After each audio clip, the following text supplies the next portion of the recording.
The Navy's newest and most advanced aircraft carrier, the USS Gerald Ford, is headed from Virginia to a regularly scheduled deployment, but the military has yet to specify where the ship is headed. But possible tensions in the Middle East could have an impact on the course of the carrier. Let's turn to CBS News Pentagon reporter Eleanor Watson at the Pentagon for us today. Ellie, after Iran's attack on the U.S. base in Qatar on Monday, how prepared are these forces when it comes to handling attacks from Iran? The attack on Al Udeid in Qatar yesterday appears to be so far Iran's retaliation that it has vowed, even if that attack turned out to be largely symbolic. They chose to target U.S. Central Command's forward headquarters, the headquarters in the region for the command that was largely responsible for planning the operations to target Iranian nuclear sites over the weekend. Iran launched more than a dozen short and medium-range ballistic missiles, but nearly all of them were intercepted by Patriot air defense systems.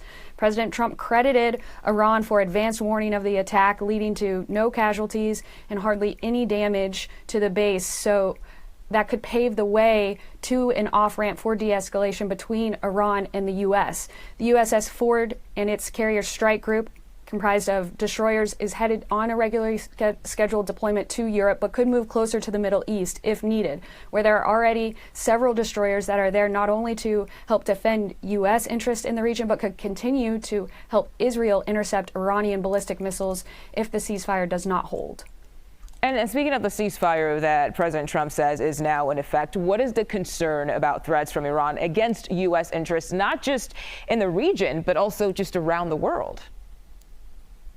Well, President Trump this morning on his way out of the White House to the Netherlands was very frustrated that both sides had appeared to have violated the ceasefire shortly after he announced it. But since then, President Trump spoke with Prime Minister Netanyahu and publicly urged Israel to stop dropping bombs. In the past, President Trump has said both that he does not want Iran to have a nuclear weapon and that he does not want the U.S. to be involved in foreign wars. Having okayed the operation to at least set back Iran's potential for acquiring a nuclear weapon, he is now pushing for a ceasefire that would further minimize the risk of dragging the U.S. into a wider conflict between the U.S. and Iran or Iran's proxies.